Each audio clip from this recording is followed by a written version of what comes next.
76문입니다. 십자가에 달리신 그리스도의 몸을 먹고 그의 흘리신 피를 마신다는 것은 무슨 뜻입니까? 그것은 믿는 마음으로 받아들이고 이로써 죄 사함과 영원한 생명을 얻는 것이며 나아가서 그리스도 안에 또한 우리 안에 거하시는 성신으로 말미암아 우리가 그리스도의 거룩한 몸에 더욱더 연합됨을 의미합니다. 비록 그리스도는 하늘에 계시고 우리는 땅에 있다 할지라도 우리는 그의 살 중에 살이요 그의 뼈 중에 뼈이며 마치 우리 몸의 지체들이 한 영혼에 의해 살고 다스림을 받는 것처럼 우리도 한 성신에 의해서 영원히 살고 다스림을 받습니다. 주님이 다시 오실 때까지 이 성찬의 예식을 반복적으로 지키게 하신 이유가 무엇 때문일까요? 여러분, 전적으로 타락하고 부패하고 무능한 죄인들이 뭘 하면 하나님께서 그것을 기뻐하시겠습니까? 성찬을 통해서 빵과 포도주를 취하는 이 거룩한 예식을 통해서 결국 주님께서 우리에게 바라시고 원하시는 것은 연약한 우리의 믿음을 붙들어 주시고 또 망각하기 쉬운 우리가 받은 구속의 은혜들을 우리가 기억하는 것을 통해서 우리의 신앙이 화석화되는 것을 방지하고자 하시는 것이 바로 우리에게 성찬의 예식을 제정하시고 그렇게까지 하심으로써 우리를 배려하시려고 하시는 주님의 뜻이라는 것을 우리는 알 수 있습니다. 이것을 해서 하나님을 기쁘시게 해드리겠다. 천만에 그게 아니고요. 이 성찬 예식을 반복적으로 행하는 것을 통해서 주님께서는 우리의 신앙의 유익을 이 성찬을 통해서 도모하라고 하시는 것입니다. 그러므로 신앙은 무엇이냐? 신앙을 여러 말로 정의할 수 있는데 오늘은 신앙은 저는 기억하는 것이다. 이렇게 여러분들에게 설명드리고 싶습니다. 제가 설교를 할 때 자주 사용하는 표현이 있습니다. 그게 뭐죠? 기억하라는 겁니다. 기억하십시오. 잊지 마십시오. 아마 제가 설교 한 편을 하면서 이 얘기를 한 20번 정도는 하는 것 같아요.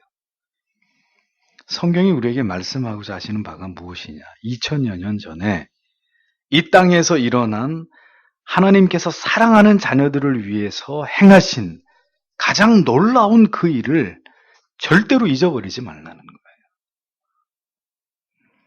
그리스도께서 나를 위해서 모진 고난을 당하시고 영문 밖 골고다 언덕 위에서 자신을 버리신 그 사건, 그로 인해서 나의 모든 죄가 사함을 받게 되므로 영원한 지옥의 저주 아래서 내가 해방됐고 내가 영원한 생명을 얻게 된 그런 새로운 인생이 되었다는 사실을 잊어버리지 말고 살아가라는 거예요. 아무리 삶이 바쁘고 살아가는 일이 힘겹고 우리를 지치게 피곤하게 하고 우리 인생이 수고와 슬픔뿐이라 할지라도 절대로 이것은 잊어버리지 말고 살아가야 된다는 것입니다.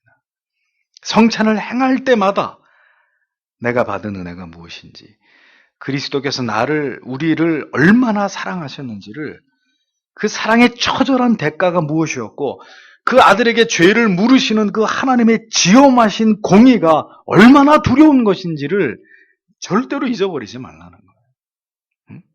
그것은 여러분들의 결혼보다, 취직보다, 진학보다, 여러분들이 집을 사고 아니면 어떤 여행을 떠나고 어떤 것보다 중요한 일이라는 거예요. 어떤 것보다. 우리는 때로 우리의 삶이 하나님과 그리스도와 성령과 분리되어서 살아가는 것처럼 느낄 때가 있습니다.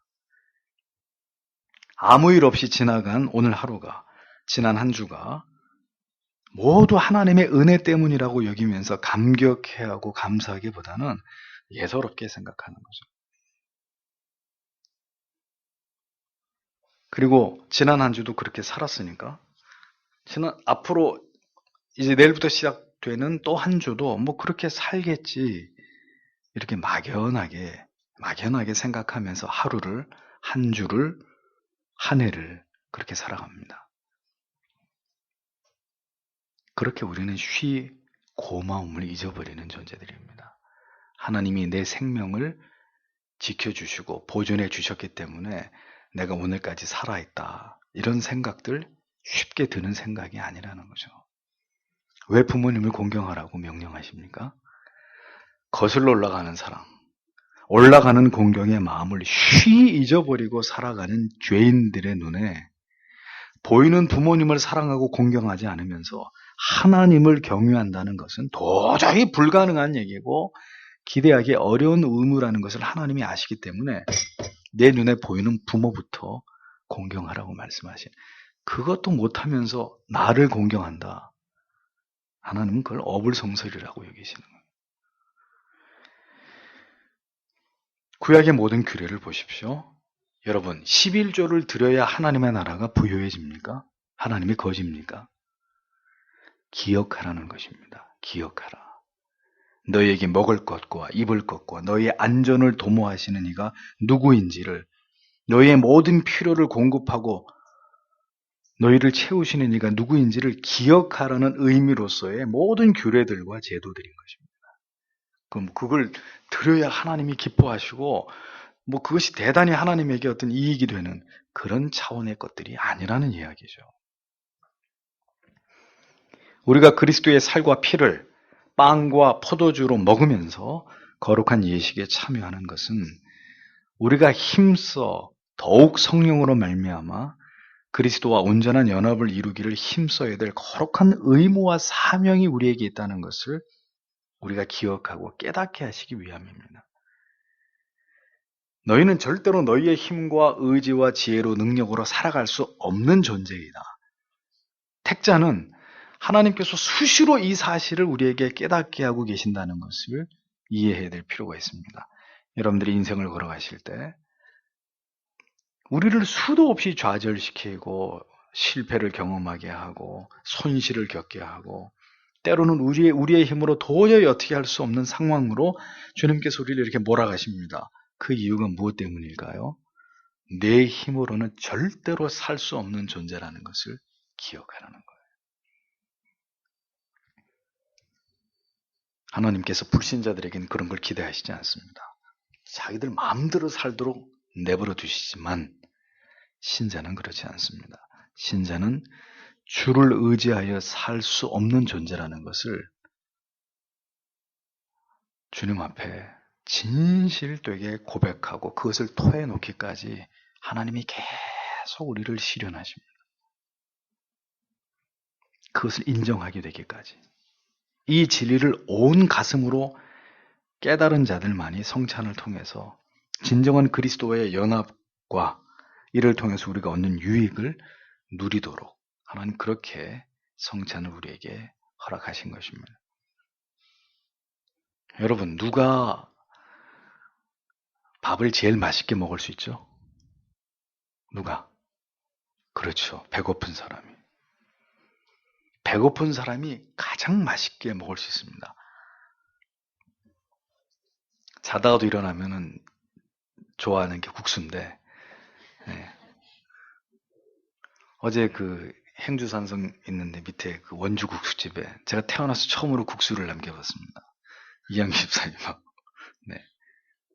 배가 불러서. 이유는 다른 거였어요. 배가 너무 불러가지고. 너무 먹고 싶은데, 이거 먹으면 정말 이렇게, 오늘 설교 못할지도 모를 상황이 올 것 같아가지고. 정말, 예. 배가 고파야, 여러분 그 행주산성 국수 이렇게 웃으시는데, 한 대접이 나옵니다.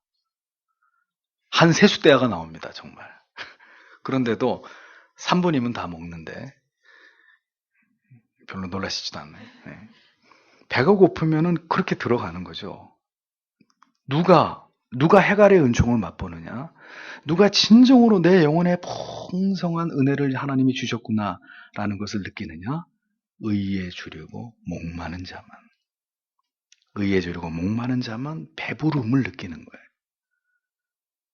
성례는 우리의 전적인 무능과 절대적인 연약을 고백하면서 그러하기에 오늘 이 성찬을 통해 나는 그리스도의 임재를 갈망하고 반드시 주님이 내 안에 오셔서 연약한 나를 붙들어 주시기를 저는 너무너무 애원하고 사모하고 갈망합니다. 이런 마음으로 성찬에 참여하는 성도님이 가장 성례를 통해 큰 은혜를 체험하시게 되어 있는 것입니다.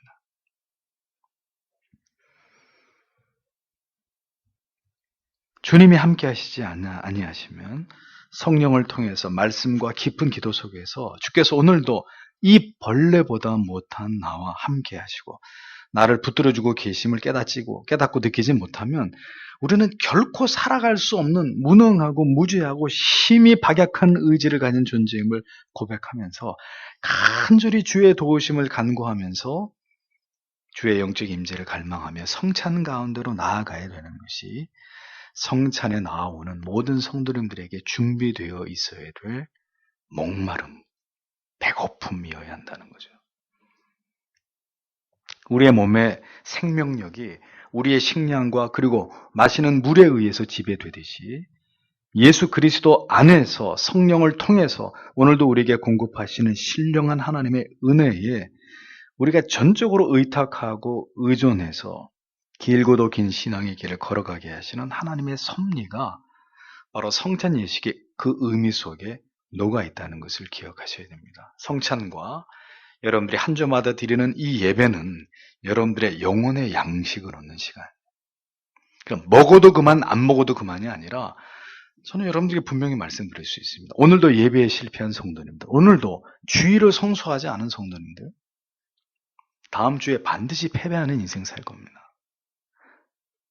반드시 쓰러지고 넘어지고 무기력하게 그렇게 한 주를 살아갈 수밖에 없게 될 것입니다. 한번 시험해 보시려면 해보세요. 여러분들이 하루를 굶으면 다리가 후들리고 배가 이 허기짐을 견디기 어려운 것처럼 한 주를 사는데 그 주에 필요한 영의 양식을 놓쳐버린다. 영적으로 고사되는 거죠. 아무 힘 없고 그저 당하고 죄 짓고 무너지는 삶을 살 수밖에 없습니다. 여러분 자신이 대단하다고 여기십니까? 우리 자신이 대단하다고 생각되어지나요? 여기 서 있는 목사도 하나님의 말씀과 기도를 멀리하면 내가 택함을 받은 자인가? 내가 이러고도 천국에 갈 수 있을까? 그렇게 흔들리는 사람이 지나지 않아요. 우리는 하나님이 이렇게 붙들고 계시니까 이렇게 붙들려 있는 거예요. 제가 이걸 놓아버리면 어떻게 될까요? 떨어져서 컵이 박살이 날 겁니다. 우린 그런 인생이에요.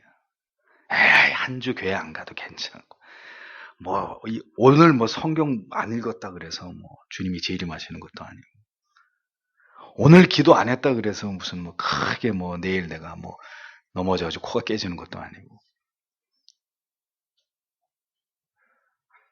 너무 무지한 생각이고 교만한 생각입니다. 아담이 하와에게 이는 내 살 중에 살이요 뼈 중에 뼈라고 했습니다. 그런데 오늘 교리에서는 이것을 인용해가지고 우리에게 설명합니다.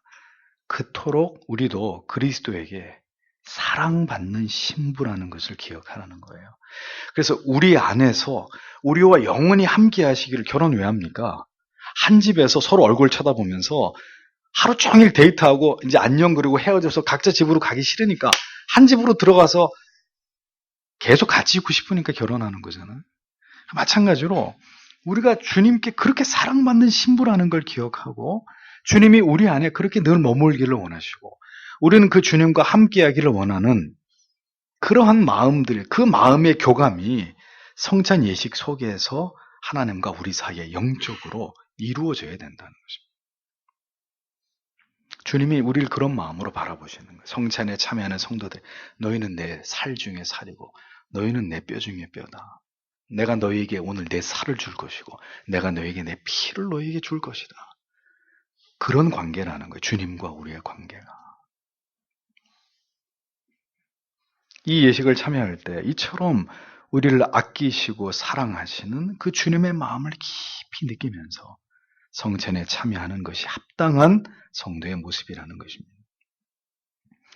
신랑의 신부를 향한 이 가장 친밀한 표현은 바로 그리스도께서 모든 신부인 우리를 향해서 갖고 계시는 마음과 동일하다는 거죠.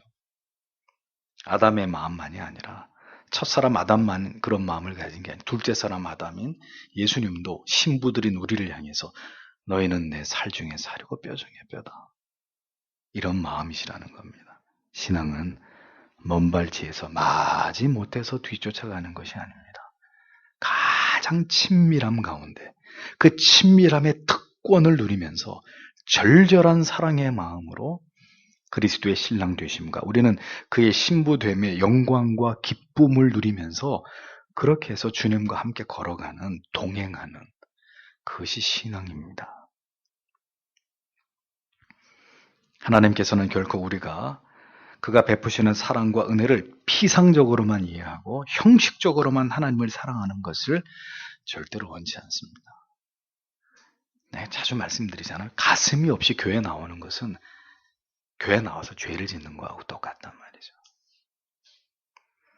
체험적이고 고백적인 사랑으로 결연한 믿음으로 하나님을 사랑하고 의지하는 그 마음이 우리 안에서 더 이렇게 커져야 되는 것이죠. 성찬은 더 이 같은 하나님의 사랑을, 예수 그리스도의 은혜를 더 깊이 체감하게 하시는 하나님의 배려이고, 그처럼 우리를 가까이 두기를 원하시는 하나님의 여러분들을 향한 마음이시란 말이에요. 우리는 말씀 속에서, 그리고 이러한 성찬 예식에 참여함을 통해서 이러한 하나님과의 친밀함을 맛보고 더욱 그리스도께로 다가가고자 하는 동기를 갱신하는 것입니다. 새롭게 하는 것입니다. 그렇게 그리스도와 더욱 친밀해지고 연합하여질수록 이제 교회와 그 지체된 성도들은 성령 안에서 더 연합하게 되고 하나 되고 함께 하나님의 나라와 그 뜻을 이루어 나아가는 거룩한 공동체로 거듭나게 되는 것이죠. 그리스도의 피와 살을 나누면서 지체가 된 공동체는 가족 이상의 유대와 결속력과 한몸 같은 동질감을 갖게 되는 것입니다. 교회를 사랑하십시오. 이런 계몽으로 교회를 사랑하지 않던 사람이 사랑하게 되고 공동체를 귀하게 여기게 되는 그런 일들이 일어나는 것이 아니라는 거죠. 교회를 구성하는 여러분 각 개인이 그리스도와 얼마나 개개인이 긴밀하게 견고하게 유착되어 있는가의 여부가 그 교회가 갖는 세상이 흉내낼 수 없는 강력한 유대와 통일성과 집중력으로 나타나게 되어 있는 것입니다. 제가 여러분들에게 아직 가르침이 부족한 탓인지 어제같이 온 공동체가 함께 모여서 교제하기로 한 날은 여러분들이 가족과의 약속을 중요하게 여기듯이 세상에 여러분들의 어떤 그 이익의 문제를 중요하게 여기고 그 시간을 빠지지 않는 것처럼 교회가 공동체 이름으로 어떤 일을 할 때는 다른 거 다 내려놓고 한 가족이라는 마음으로 한 지체라는 의미로 교회 안에서만 지체가 아니에요. 교회가 주의 이름으로 모이는 모든 성도들의 모임과 그 시간이 우리가 모두 지체로서 함께하는 것이거든요. 참여해야 되는 거예요. 앞으로는 우리가 이런 것들을 중요하게 여기는 그런 의식이 우리에게 필요하리라고 생각합니다.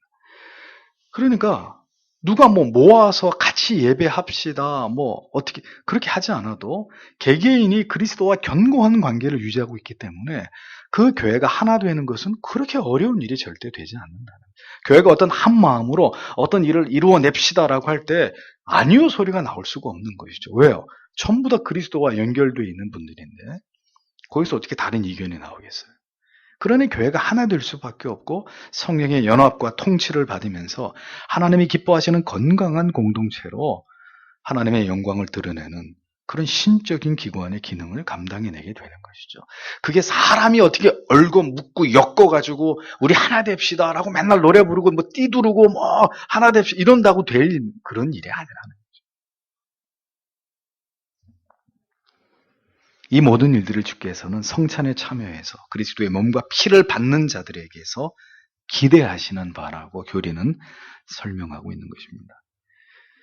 결국 그리스도의 영광스러운 교회는 예수 그리스도를 기념하여서 그의 영적인 임재를 사모하는 이 성찬을 성실하게 이행하는 것을 통해서 더 그리스도와 결속되고 그것으로 말미암아 자연스럽게 성도님들이 연합되고 성령의 한 통치 아래서 하나님의 뜻을 이루어가는 거룩한 생명의 기관이 되어져 갈 수밖에 없다는 것이죠. 그래서 성찬을 소홀히 하는 교회는 거룩한 참된 교회라고 절대로 이야기할 수 없는 것입니다. 성경을 소홀히 한다, 성례를 변질시켜서 한다든지, 어떤 형태로 이 성경이 이야기하는 성례의 존립을 부정하거나 가볍게 생각하는 교회는 절대로 성경이 말씀하는 그 교회와는 다른 교회가 되는 것입니다. 성찬에 참여할 때마다 그리스도의 고난과 죽으심, 죄사함과 영생의 주제를 깊이 묵상하시면서 나아가서 더 그리스도와 연합하고, 그리스도와 연합할수록 그 그리스도와 연합의 증거가 뭡니까? 결과가 뭡니까? 성령 안에서 우리 모든 지체들이 한 몸을 이루어서 영원한 하나님의 그 통치 아래서 누리게 될 그 기쁨을 이 땅에서도 맛보고 소망하고, 이 땅에서 맛보고 소망한 대로 하늘나라에 가서도 우리가 함께 하나님의 백성이라는 이름으로 함께 누리고 맛보는 그런 영광을 우리가 누리게 되는 것이라는 거죠. 얼마나 멋진 일입니까? 함께 이 땅에서 천국의 축제의 작은 모형인 이 성례를 기쁨으로 참여하던 성도들이 이제 때가 돼서 하나님 앞에 이르러서 천국의 만찬상에서 마음껏 먹고 마시고 영원히 주와 함께 영광을 누리는 자들이 될 수 있다는 것. 이 땅과 이 땅의 교회와 하늘의 교회가 이렇게 기가 막히게 연결되어 있고 결합되어 있다는 것. 하나님의 진리와 교리를 바르게 이해하고 깨달은 자들만이 누리는 특권이고 그들의 가슴 속에만 품을 수 있는 소망이 되는 것입니다. 여러분들의 믿음이 더 구체화되어지고 여러분들의 소망이 더 정교한 교리의 지식을 통해서 더 올곧게 튼튼하게 세워지게 되기를 축복합니다. 기도하겠습니다.